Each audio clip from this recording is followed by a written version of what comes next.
tous et bienvenue dans cette nouvelle vidéo. Nous sommes très heureux de vous retrouver pour parler d'une actrice que nous adorons tout particulièrement parce que c'est vrai que c'est probablement l'une des actrices les plus formidables de sa génération, mais nous allons également vous parler de J.K. Rowling, donc autant vous dire qu'aujourd'hui on va vous parler de deux de nos personnalités préférées. Comme certains d'entre vous ont peut-être pu le voir dans la presse ce week-end, on s'excuse, on a un petit peu de retard, mais vous savez que nous sommes partis à la rencontre de Mads Mikkelsen à Stuttgart samedi dernier dans le cadre du Comic-Con allemand où effectivement nous avons pu rencontrer donc l'interprète de Gellert Grindelwald, on vous en reparlera dans une prochaine vidéo, mais aujourd'hui on voulait évidemment revenir sur les propos tenus par Helena Bonham Carter vis-à-vis de J.K. Rowling. Vous le savez, J.K. Rowling, c'est quelqu'un que nous soutenons de manière claire, nette et définitive, c'est même marqué dans notre à propos sur la chaîne, nous sommes une chaîne pro J.K. Rowling, nous l'avons toujours dit, nous l'avons toujours soutenue et nous allons continuer à la soutenir encore et encore et encore et encore, et donc nécessairement, forcément, quand on voit des gens soutenir J.K. Rowling, on est tout à fait content. Alors, il faut savoir que, généralement, la presse, et notamment tous les articles, entre guillemets, de presse à scandale, sont particulièrement, on va dire, mobilisés dès qu'un acteur ne se sent plus, entre guillemets, pissé et fait, entre guillemets, l'apologie de la détestation vis-à-vis de J.K. Rowling. Et ça, c'est quelque chose, entre guillemets, d'assez énervant parce qu'au final, quand on prend la totalité des acteurs de Harry Potter, en réalité, on s'aperçoit que la majorité ne se sont pas exprimés, beaucoup ont soutenu J.K. Rowling et quelques-uns, alors certes peut-être les plus notables, ont décidé de dézinguer celles qui finalement leur avaient permis de devenir des stars et de remplir leur compte en banque de manière absolument hallucinante. Donc on va se dire honnêtement les choses, les propos tenus par Helena Bonham Carter dans le cadre d'une interview totalement fleuve à la presse britannique, puisqu'elle a été donc nommée de manière très honorifique à la tête des bibliothèques londoniennes, c'est vraiment un poste très honorifique qui n'engage à rien, mais qui mine de rien compte entre guillemets dans le domaine de la culture. Et dans le cadre de cette interview fleuve où elle revient un petit peu sur l'ensemble de sa carrière, sur ses projets, sur ses films passés, sur ses relations avec les uns et les autres, etc., évidemment elle a pu s'exprimer assez longuement sur la question de J.K. Rowling et elle a donné, on va dire, un certain nombre de messages qui sont très clairs et des messages aussi qui sont sous-jacents mais qui sont vraiment intéressants. Helena Bonham Carter, de manière assez évidente, soutient J.K. Rowling. Là-dessus, il n'y a absolument aucun doute possible. Elle rejoint ainsi la très longue liste, entre guillemets, d'artistes qui ont apporté publiquement leur soutien à J.K. Rowling, comme ce fut le cas par exemple de Tom Felton, comme ce fut le cas d'Evanna Lynch, qui même si elle a pris ses distances vis-à-vis des propos de J.K. Rowling, a toujours entretenu, on va dire, les meilleures relations peut-être que n'importe quel membre du casting enfant avec J.K. Rowling, et qu'elle donc elle a toujours condamné les actes de violence et les intimidations dont J.K. Rowling était, entre guillemets, victime. On sait aussi qu'elle a reçu le soutien notamment de Rupert Grint, même si lui aussi a dit ne pas être nécessairement d'accord avec ses propos, mais que voilà, il considérait J.K. Rowling comme un membre de sa propre famille. Elle a reçu le soutien de Ralph Fiennes, l'interprète de Lord Voldemort. Elle a également reçu le soutien de Robbie Coltrane, le très regretté Robbie Coltrane qui nous a quittés donc malheureusement récemment, comme vous le savez. Elle a reçu aussi le soutien de tout un tas d'acteurs et d'actrices, peut-être un peu moins connus, mais qui ont à chaque fois effectivement apporté leur soutien. Ce fut le cas notamment de Mads Mikkelsen, ce fut le cas de Jude Law pour l'interprète d'Albus Dumbledore, et ce fut également le cas d'un certain nombre d'acteurs comme Dan Fogler qui a refusé évidemment de participer au lynchage de J.K. Rowling. Donc elle est véritablement soutenue, mais c'est vrai que traditionnellement c'est pas ceux qu'on entend le plus, et donc ça pour nous c'est quelque chose entre guillemets d'un petit peu dérangeant parce que la presse a évidemment un spectre on va dire assez négatif sur J.K. Rowling parce que c'est ce qui fait entre guillemets vendre et parce que c'est vrai qu'en réalité quand on voit ce genre d'article on a tendance à cliquer dessus pour ensuite avoir envie de hurler à la face du monde entier en disant que c'est absolument injuste effectivement qu'on fasse des procès pareils à J.K. Rowling alors qu'elle n'a encore une fois rien dit de grave mis à part affirmer des vérités qui sont biologiques et surtout pris la défense de la cause des femmes qui est peut-être l'un des sujets sur lesquels J.K. Rowling est le plus mobilisé après la question de l'enfance et de la protection de l'enfance.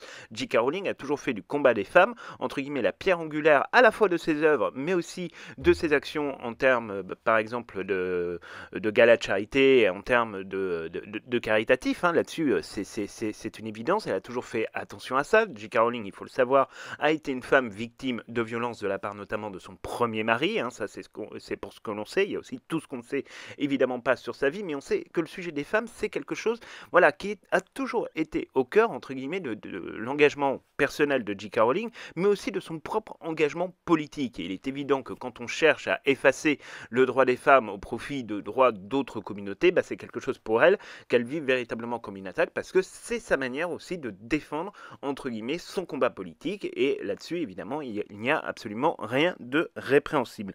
Donc, aujourd'hui, on voulait revenir un petit peu, évidemment, sur les propos d'Helena Bonham Carter, parce que c'est vrai que la presse a beaucoup tronqué parfois certaines de ses déclarations, pour la simple et bonne raison que, effectivement, bah, mettre, entre guillemets, ses déclarations dans la totalité, c'est aussi montrer que Helena Bonham Carter a quand même un soutien avec J.K. Rowling. Donc, de temps en temps, vous allez voir une phrase, mais une phrase qui va être, entre guillemets, sortie de son contexte pour laisser à penser que, alors que quand on lit l'interview, qui est encore une fois une interview fleuve, hein, qui fait à peu près 3 pages quand même dans un journal, c'est en termes de relations presse, c'est assez balèze, 3 pages entières, et ben en fait les questions s'enchaînant les unes à la suite des autres, ça donne évidemment un autre ton au-dessus évidemment de la conversation avec Helena Bonham Carter. Alors la première chose entre guillemets qu'elle a pu déclarer, c'est quand on lui a posé la question effectivement de savoir ce qu'elle pensait de toute la polémique en fait autour de J.K. Rowling et de tout ce qu'elle avait pu vivre. Elle a déclaré, hein, expressis verbis, hein, là c'est ouvrez les guillemets, on va juste vous lire l'extrait traduit. Je pense qu'elle a été harcelée, le jugement des gens a pris des proportions extrêmes, elle a le droit d'avoir ses opinions, particulièrement si elle a souffert de mauvais traitements. Chacun porte en lui ses traumatismes et en forge une opinion. À partir de cela, il faut respecter leur chemin et leur douleur. Donc ça, c'est la première partie de la réponse.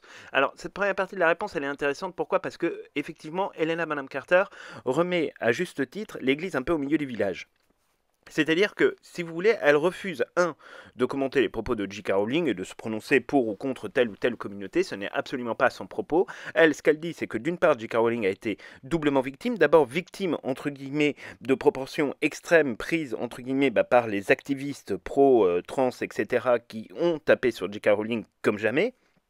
Et ensuite, elle renvoie évidemment au passé de J.K. Rowling. Et le fait que ce passé, forcément, vient imprégner toutes les décisions et toute la manière dont elle prend, finalement, ses angles quand J.K. Rowling prend des prises de position public. Et ça, c'est quelque chose de tout à fait normal.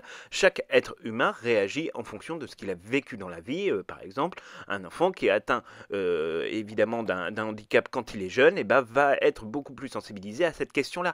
Et on peut parler évidemment des violences faites aux femmes qui effectivement restent la pierre angulaire aussi de leur combat généralement au fur et à mesure de prise de position publique. Et ça, Helena Bonham Carter l'a très bien compris, elle a très bien analysé les choses.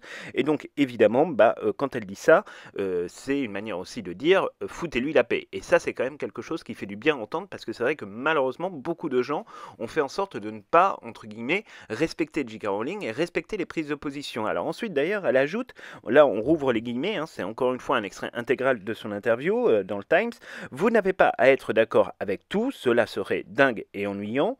Elle ne le pense pas de manière agressive, elle partage juste quelque chose lié à sa propre expérience. Je pense personnellement que mes costards devraient lui laisser avoir ses propres opinions, mais je pense aussi qu'ils veulent protéger leur propre fanbase et leur propre génération.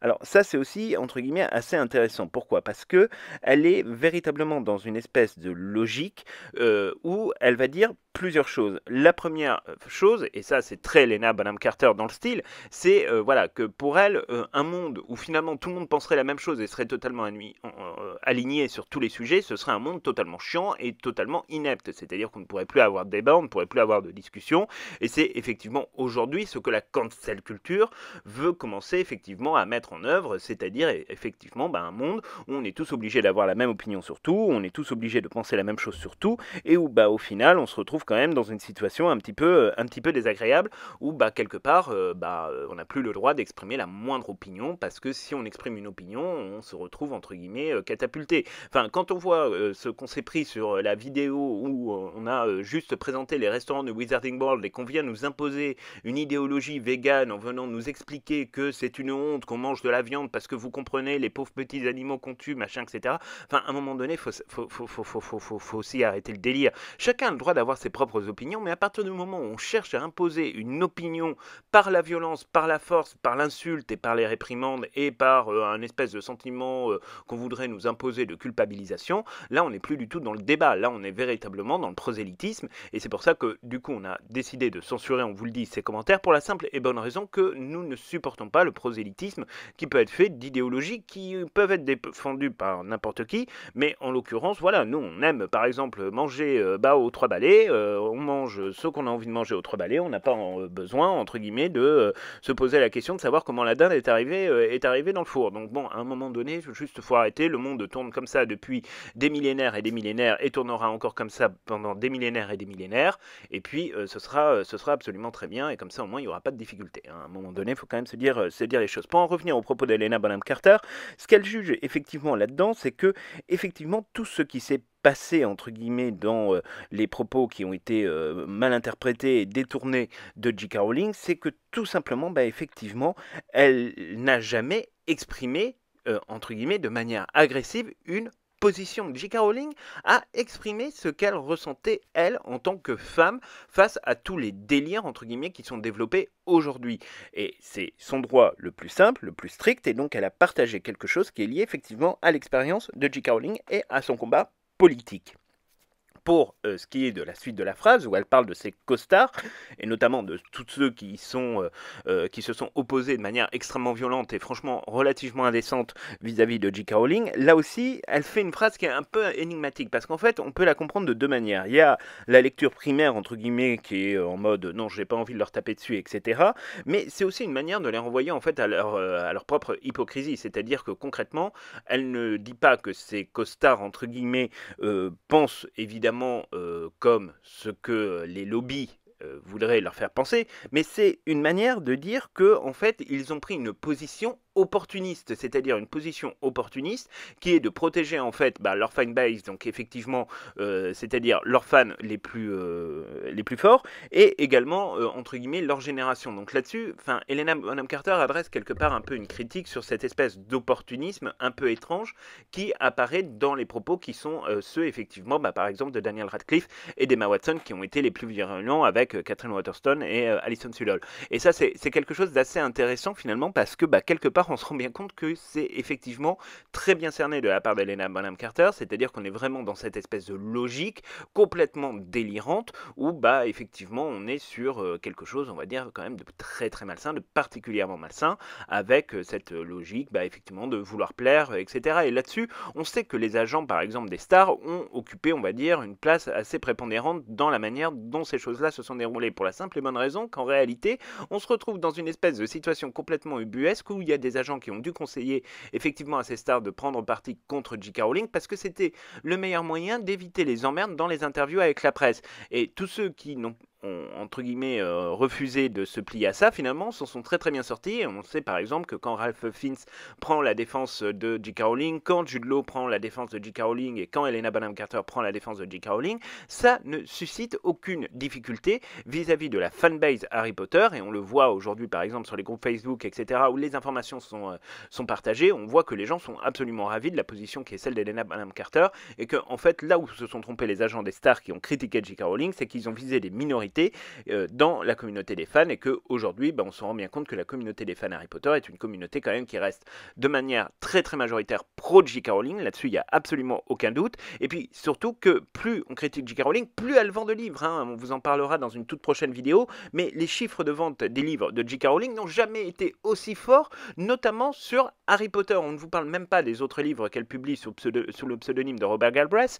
Là on vous parle uniquement des livres Harry Potter sur lesquels il n'y a eu aucune nouvelle sortie donc sur l'année 2022, mis à part Les Secrets de Dumbledore, mais qui sont comptabilisés autrement par les maisons d'édition. Là, en l'occurrence, rien que sur les livres Harry Potter, il y a eu des augmentations assez phénoménales, que ce soit outre-Manche, que ce soit outre-Atlantique, ou même en France. Et ça, là-dessus, c'est quand même un énorme point de repère sur le fait qu'effectivement, il y a quand même quelque chose qui se passe, et que les gens, finalement, ne sont pas si dégoûtés que cela de J.K. Rowling. Et d'ailleurs, autre information très intéressante, c'est que les Animaux Fantastiques cartonnent également aux États-Unis, notamment sur les ventes de Blu-ray pour ce qui concerne Les Secrets de Dumbledore, et qu'au niveau DVD et Blu-ray, Les Secrets de Dumbledore est carrément dans le top 5 des ventes annuelles au niveau des DVD et des Blu-ray. Ça faisait longtemps qu'ils n'avaient pas été aussi haut pour un film des Animaux Fantastiques, et qu'ils battent même des très grosses franchises comme Batman, etc. en termes de record de vente, et ça c'est quelque chose dont on peut évidemment se réjouir. Donc là-dessus, Helena Bonham Carter vise plutôt bien dans sa manière de voir les choses. Alors également, ce qu'elle décrit, c'est qu'il il y a un problème avec la cancel culture. De manière assez évidente, elle dit, on va pas se cacher, que effectivement tout ce qui se rapporte de près ou de loin à la cancel culture, c'est quelque chose qui la dégoûte. Alors on rouvre les guillemets pour être vraiment dans la citation de cet article du Times. Vous ne pouvez pas bannir les gens, je déteste la cancel culture. Tout ça est devenu assez hystérique, il y a une sorte de chasse aux sorcières et un manque de compréhension et de débat. Et là-dessus, elle parle évidemment également de Johnny Depp, puisque c'était dans ce contexte-là, mais ça concerne aussi J.K. Rowling, pour la simple et bonne raison que, effectivement, la cancel culture est un véritable fléau, et ça là-dessus, il faut être absolument honnête, nous c'est quelque chose qui nous débecte, qui nous dégoûte, et qui surtout est d'une hypocrisie absolument fondamentale, parce que ce qu'on autorise, entre guillemets, on a des espèces de pouvoirs qui se mettent en place pour autoriser ceux qui ont le droit à la parole, et pour refuser la parole à ceux qui sont dans le besoin. C'est-à-dire qu'on va faire parler une opinion, parce que ça permet d'aller dans le sens, entre guillemets, qu'on veut donner, et qui est toujours un sens, on va dire, éditorial, un sens éditorial qu'on veut donner, mais on ne donnera pas la parole, effectivement, à J.K. Rowling. On entendra toujours beaucoup plus, par exemple, les propos d'Emma Watson que les propos d'Helena Bonham Carter. Alors c'est vrai que là, les propos de cette actrice et de l'interprète, donc de Bellatrix Lestrange, ont été particulièrement rapportés ces 2 ou 3 derniers jours, mais on vous garantit que, effectivement, il y aura toujours moins d'articles qui seront publiés sur Helena Bonham Carter que d'articles sur la prochaine fois que Emma Watson décidera de se faire J.K. Rowling parce que madame veut faire son buzz. Et en fait, c'est ça le problème, c'est qu'aujourd'hui, la majorité des acteurs recherchent le buzz, et que pour faire le buzz, il faut être effectivement dans cette espèce de logique de la cancel culture qui est complètement, en fait, entre guillemets, délirante. C'est-à-dire qu'à un moment, on est finalement dans un monde où on n'a jamais eu autant accès à l'information, à la communication, à la culture, etc. On est en train, en fait, de fermer des pans entiers, et c'est là où le propos d'Helena Bonham Carter est intéressant. On est en train de fermer des pans entiers de la culture sous prétexte que l'interprète de tel ou tel personnage, sous prétexte que l'auteur de tel ou tel livre aurait commis quelque chose, aurait éventuellement commis quelque chose, aurait produit une opinion contraire, entre guillemets, à la bonne morale, entre guillemets, que certains publics et certaines minorités veulent imposer. Et ça, c'est le vrai sujet. Et là-dessus, Helena Bonham Carter, qui est quand même une très grande actrice, qui est quand même quelqu'un qui compte beaucoup dans le milieu londonien de la culture et plus globalement dans le monde du cinéma, a quand même remis un peu l'église au milieu du village, et ça c'était quelque chose qui était attendu. Alors après, évidemment, on le sait, tous ceux qui sont contre J.K. Rowling, tous ceux qui sont vraiment opposés à l'auteur de Harry Potter et qui continuent à se faire de l'argent sur son dos de manière régulière, vont venir nous dire, ah bah oui, mais donc il y a quasiment que les méchants qui soutiennent J.K. Rowling. Helena Bonham Carter interprète Bellatrix Lestrange, Ralph Fiennes interprète Voldemort, Matt Mikkelsen interprète Gellert Grindelwald, etc. Donc ils vont se focaliser là-dessus pour essayer de faire un espèce de parallèle complètement délirant, comme si l'acteur reflétait les pensées du personnage qu'il interprète. Enfin bon, c'est déjà en soi un peu délirant, mais c'est aussi une manière d'oublier qu'effectivement des gens comme Tom Felton, comme Rupert Grint, comme Robbie Coltrane, comme Evan Lynch ont refusé de participer à ce lâchage en règle, et avec autant de cruauté vis-à-vis de J.K. Rowling, et que ça, là-dessus, évidemment, ils n'en parleront pas parce que ça vient gêner quand même de manière assez évidente leur ligne éditoriale, encore une fois, et ça, c'est quand même plutôt assez étonnant. Donc voilà, on voulait vous parler absolument d'Helena Bonham Carter parce que c'est vrai que ces propos nous font plaisir. On le redit encore une fois, nous sommes une chaîne pro J.K. Rowling, on l'a toujours dit, on l'a toujours été, on l'a toujours soutenu dans plusieurs vidéos. On continuera à la soutenir à chaque fois que de besoin. D'ailleurs, on vous en reparlera très bientôt dans une prochaine vidéo. Et donc, on vous laisse ici avec donc cette information. N'hésitez pas à venir, vous, dans les commentaires, nous dire ce que vous pensez des propos d'Helena Bonham Carter que nous avons repris de manière complète, évidemment, dans cette vidéo en vous faisant les citations. Et on se retrouve donc très bientôt pour plein de nouvelles aventures. Si vous rejoignez notre chaîne pour la première fois, n'hésitez pas à vous abonner. Ça nous touche évidemment beaucoup de voir notre communauté grandir. On s'approche bientôt des 4500 abonnés et ça pour nous, ça veut dire évidemment beaucoup. Et n'hésitez pas évidemment à liker cette vidéo si elle vous a plu. Ça nous encourage toujours à vous faire plus de contenu d'actualité. Donc on se retrouve très bientôt pour parler encore de plein d'autres sujets.